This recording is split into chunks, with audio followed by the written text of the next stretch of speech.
Greetings, everyone. This is Phil Amerson again with the To Be and Do podcast. And we have a second visit with my friend, the Reverend Dr. Philip Wingeier-Rayo. He is, he's many things, professor at Wesley Seminary. He's also a director at the General Board of Higher Education and Ministry for the United Methodist Church.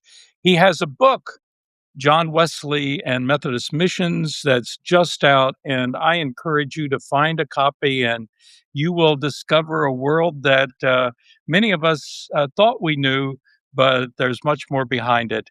And so I welcome now Phil to join us in this conversation. Thank you for having me. There you are. So, Phil, are you living in still the DC area, or? Yes, I live just outside of DC in Silver Spring, Maryland, which is a very happening place. There's always something going on. Great, great. Well, I would extend greetings to many of the faculty there at Wesley. One of my dear friends joined your faculty recently. Him and Na, she's top notch. Great person. So Yeah, she was yeah, wonderful. I was actually dean and chaired that search committee, so it's a joy to have her on the faculty. yeah. Well, another time I'll tell you stories, but Wesley's got a great faculty. Thank you for your work there, and thank you for your work. On your research on this book, as you said, it developed over several years as you were involved in researching various things. Before we talk more globally, talk a bit about Methodism in the Caribbean and in the Americas, and what you learned and have in the book. I know I saw some passages about Barbados, but tell us a bit about that. Oh, that's a wonderful story. In fact, Methodism was in the Caribbean before it was in what is now the United States. There was a man who lived on the island of Antigua named Nathaniel Gilbert III. And he was the justice of the peace on the island. He was an attorney. He was a plantation owner, and he became ill. And so he went to England to receive medical care.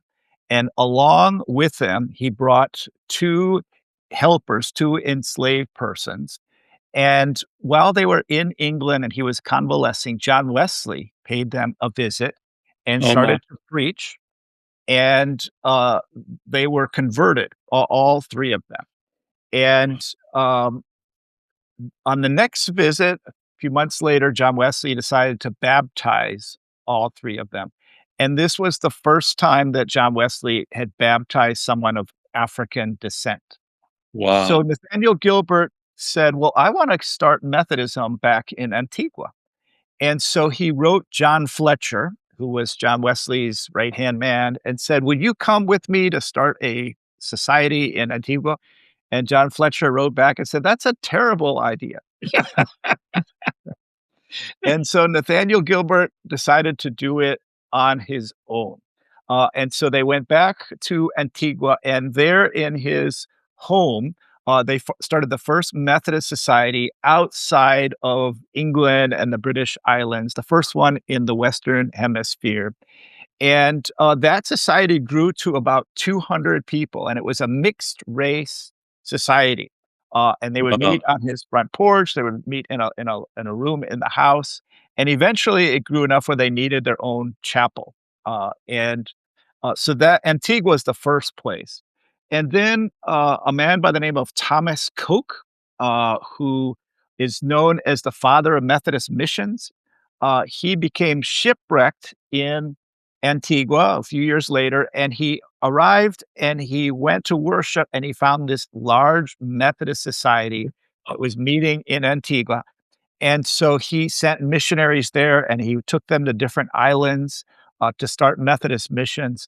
And so Methodist missions was stronger in the Caribbean than it was in North America. I'll be darned. What a story. You wouldn't know this, but Elaine and I taught in Panama uh, at IPA, at Instituto Panamericano. And while there, we developed strong, strong ties with the Methodist Church of the West Indies, with the British Methodist folks. And I think those ties still remain. But it was fascinating to me the strength of Methodism in Latin America. And that this was back in the 1970s. So Very long time. strong. Yeah, the Methodist Church of the Caribbean and the Americas, MCCA, is headquartered at Antigua. That's where the bishop's manse is. But Panama is a part. So there is an English-speaking Caribbean Methodist church in Panama, along with a Spanish-speaking church. And in fact, the current bishop, Juan Simpson, is from Panama, but now he lives in Antigua. So, Oh my, absolutely, Panama, and that was due to the building of the canal around the right. turn of the 20th century. A number of Jamaicans, a number of people from the West Indies came to Panama to build the canal and started Methodism there. So much to talk about, but I'm interested in education around the world. We talked in an earlier podcast about the importance of both piety and knowledge. But Methodists have been pretty busy building schools and other educational institutions. Tell us a bit about that. Yes, thank you for asking. So, in my role as the executive director of education for the General Board of Higher Education and Ministry, I work with our Methodist educational institutions in the United States and around the world. In fact, we have about over 1,000 Methodist educational institutions in Europe, Africa, Asia, Latin America, and the United States. Here in the US, there are 104 colleges and universities. 11 of them are historically Black colleges and universities. And most of Asia has become autonomous. There are autonomous Methodist churches, but of course, the Korean institutions are very, very strong. The Philippines, Singapore, uh, in Africa, we have many, many schools, colleges, universities. The most famous is, of course, Africa University, uh, but there are many, many others that are doing just as good work, although we don't hear of them as much. Yeah. So in the United States, you and I talked just a few moments ago about Lydia Patterson, which is down on the border, Mexican border.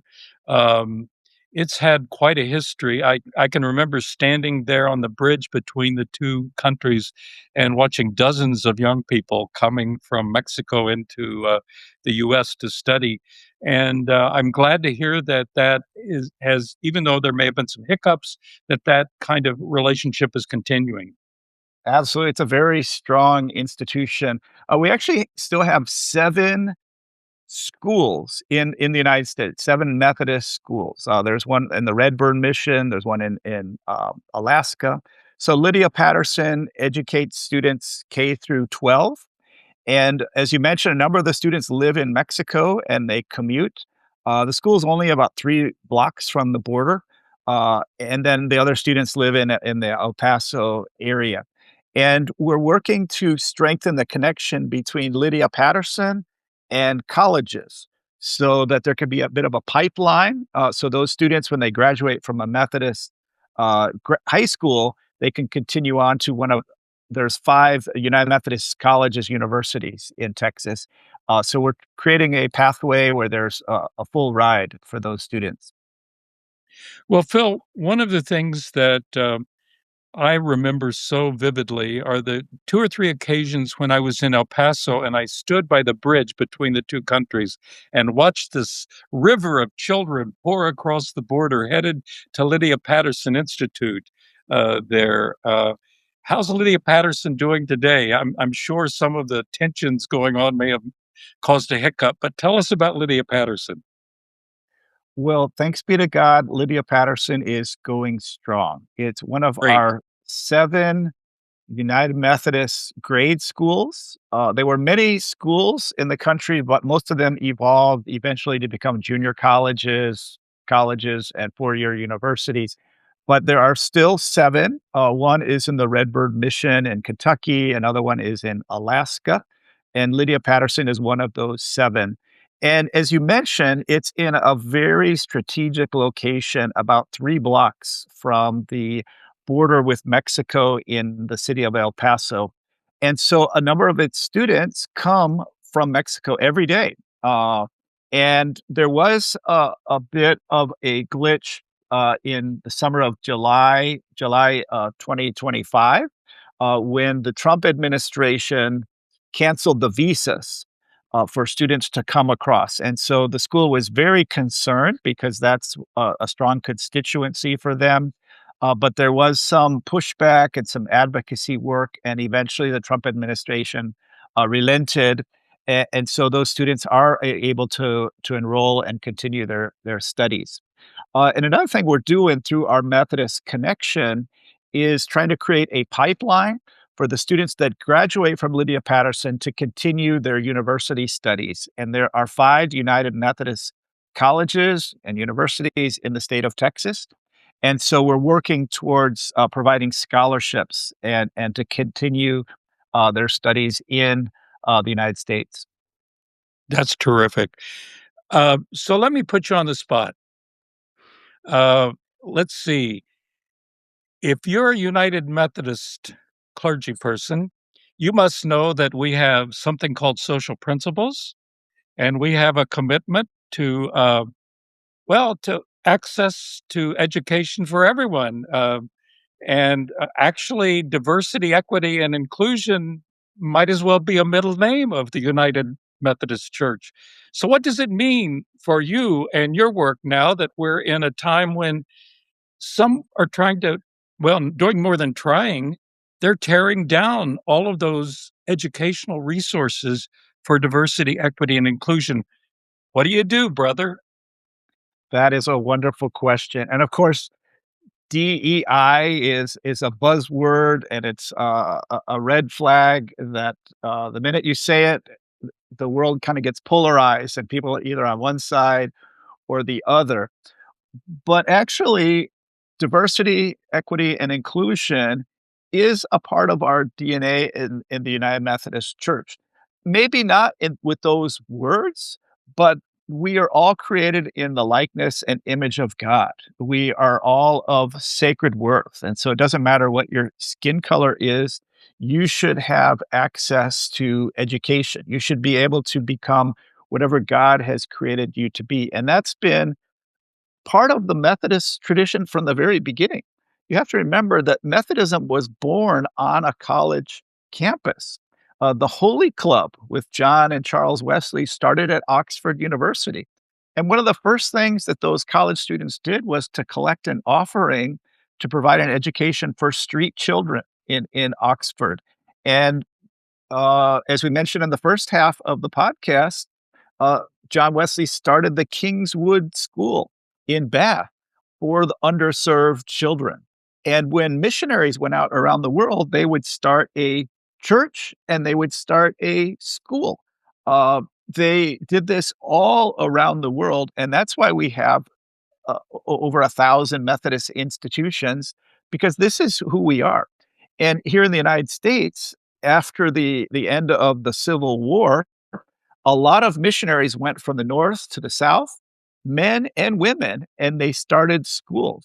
Most of our historically Black colleges and universities were started in the Reconstruction era in the Southeast to provide equitable opportunities for education for Black children. And so now DEI is a buzzword and it's become controversial, but that's what the Methodist Church has always done. Methodist missions is about giving people a hand out, giving people opportunities, and allowing them to live life and live abundantly. So, one of the beautiful things that I saw surprising recently in a New York Times article was the fact that on many college and university campuses in the US, while universities are shutting down DEI resources, students of various backgrounds are finding a place of care and sanctuary in campus ministry settings. And I know that's true in many of our United Methodist schools. As a matter of fact, I talked with someone at Emory recently that was saying that that's happening there.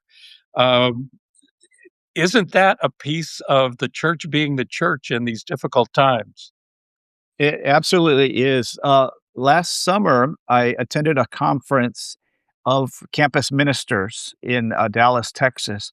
And a number of the campus ministers and United Methodist chaplains report that their buildings, their facilities are becoming a safe space for students from underserved populations because the state universities are cutting budgets and canceling programs that helped underserved populations, but campus ministers are funded by the church. And so we have Wesley foundations on a number of state universities that are church buildings. And so what the government does cannot influence. And because of separation of church and state, the United Methodist Church can continue to be a church and can welcome people of all races and allow them to have a safe place where they can have meetings, where they can worship together, and their whole being can be recognized and honored. That's terrific. I, I'm I'm I believe I'm seeing what I won't call wave, but it's certainly a boomlet. I'm seeing United Methodist congregations uh, welcoming more and more young families and young university age people. And it may pass, but I get a little tired of all the demographic hand wringing that's going on because it clearly folks don't know church history.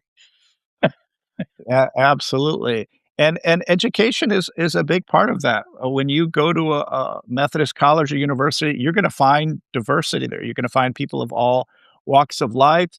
Our colleges are very generous with scholarship dollars that provide opportunities for first generation college students. And that's what these schools have been since their beginning, to serve unserved populations. Yeah. I'll see if I can find it and send it to you. I have something from a 1924 General Conference of the old Methodist Episcopal Church. And in it, it says, I think it was something like 10% of our young people are going on to college, and we have a denominational goal to increase that to 25% by 1930. And they Uh, made it. that's wonderful. That's That's wonderful. what a history. Yes, so close to where I live in Maryland, there is the grounds for the first Methodist college that was called Cokesbury College, and, uh, it was founded by Thomas Coke and Francis Asbury, and it was built strategically halfway between Philadelphia and Baltimore, which were 2 of the largest cities in the American colonies. And it was meant to educate underserved populations and also the sons of the Methodist pastors. And that was from the very beginning. The Methodist Church was founded, and they started a Methodist college because uh, Methodism is about the whole person becoming full, becoming realized, reaching your potential. And that's who we are as United Methodists. Wow. Well, the time has gone by too quickly. I sometimes ask our guests if they have some symbol or poem or object or prayer that they cling to or that they hold on to that keeps them focused. Is there something you would share with our listeners? Yes, I would like to share a story uh, from the book. Um, I would like to share that uh, the Methodism actually spread around the world through the work of unheralded lay people. These were people who weren't commissioned, who weren't ordained. They didn't have a budget, they didn't have a salary, but they were touched by the Methodist movement in England, and wherever they traveled, they carried it with them to different parts of the world. So, in where I live in Maryland, the founder of the Methodist movement here was Robert Strawbridge. and he was from Ireland, and he heard John Wesley preach, and so when he immigrated, he brought that with him, and he started in a small log cabin. He rented it from a Quaker, and him and his family, they hosted the first Methodist meeting in North America, and then on his horse, he traveled to Delaware, to Pennsylvania, to Virginia, and he started Methodist societies. And nobody told him to go, nobody ordained him. He just felt called and led to start Methodist societies. And I think that's also part of our DNA as Methodists, to be led by the Holy Spirit to share the good news. And I think that's an appropriate note to end on as we see the growth of Methodism. And you mentioned that there is a bit of a boom of young families returning to the church. And I think that's just a part of what Methodism is today. It's a movement that invites people to a life of a liberation, a life of holiness, a life where all people are welcome. Well, thank you, Phil. What a joy it is. And I want to remind people that your book is now available from Abington, and hope they'll check it out. And we want to find a time again in a year or two to check in and see what more is happening to the boomlets and to the education around the world. Thank you so much, Philip Wingeier-Rayo. Thank you so much, Phil Amerson. It's a pleasure to be on your podcast, and I look forward to continuing the conversation. Great. God bless, my brother.